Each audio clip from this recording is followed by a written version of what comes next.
Okay, so let's move on with our building, and let's delete these guys here. And the next item that we have is this hollow core slabs, right? They are from this slab of the basement, and they are concrete hollow core slabs. So this is going to be tricky. Let's see why. Let's grab the LCA profile, and as filter we can use concrete slabs, hollow and solid.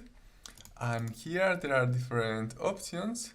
Let's use this one, hollow core concrete slab, system bow. This is still a generic material, and the thing is that these hollow core systems, they are these concrete slabs, right, that have some kind of hollows. So the idea is, okay, I have my surface geometry here and it is great, but what should I connect as thickness, right? The whole slab should be 265 millimeters, but since it is not massive, right? What happens if I just plug this thickness here? Is it going to consider all the volume as if it was a massive slab, or what's One Click LCA going to do, right?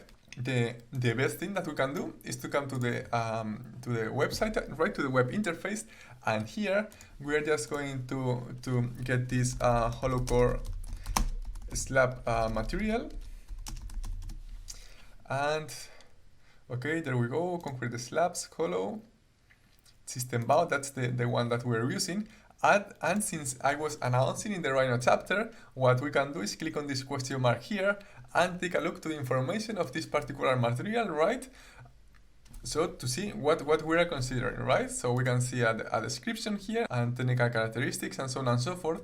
But if we really want to understand what's going on here, what we need to do is to download the environmental product declaration from which One Click LCA took the data, right, for this LCA.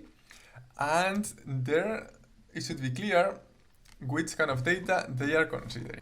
Okay, so the most important part of this environmental product declaration is where it says the unit that is being considered, right? And this is the same regardless of the country where the EPD is generated.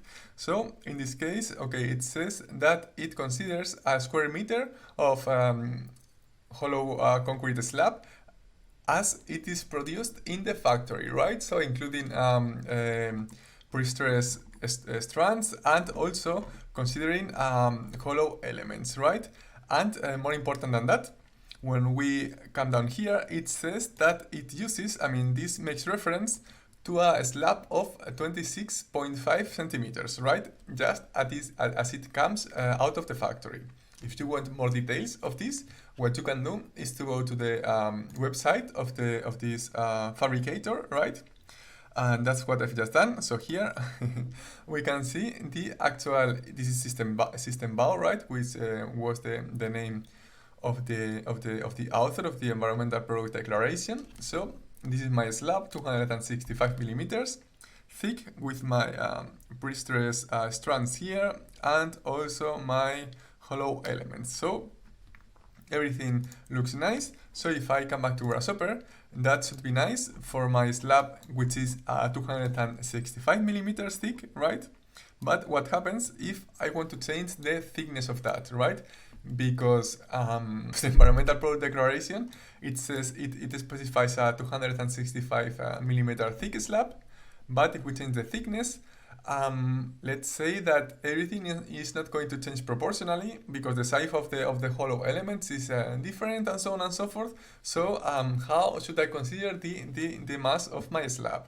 So let's get back to the website, and here we can see, for instance, the slabs for 40 centimeters thickness, right? In case that we need longer slabs, right? So they need to be thick as well, and you can see that this area is not proportional to the other area multiplied by the thickness increment, because the hollow elements take up more space here, right?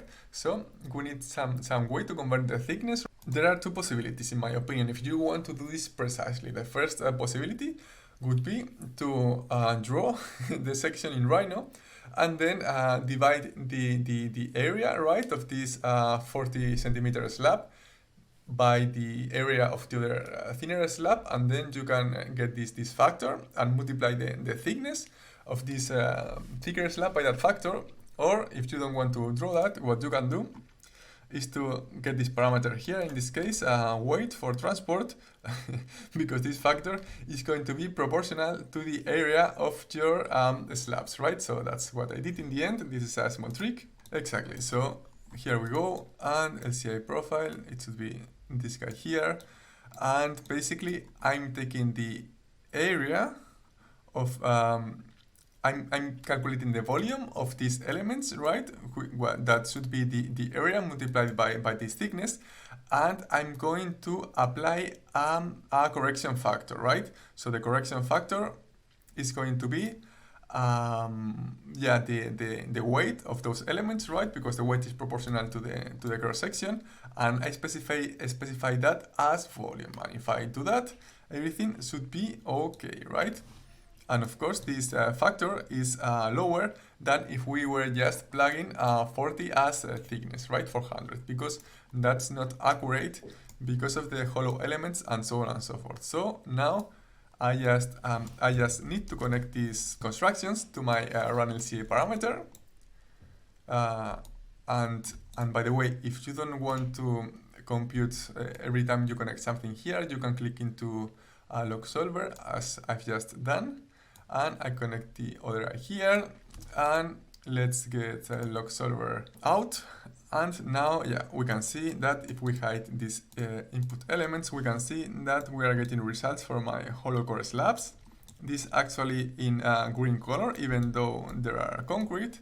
And actually, we can also use result by volume as for the colors, because, well, it is kind of yellowish here, but what I mean is that you can see that the hollow core slabs are, I mean, if in case that you need to go for concrete elements, they are not that bad, right? Because they optimize materials with these pre-stressed elements and with these hollow elements. So yeah, that's a nice option.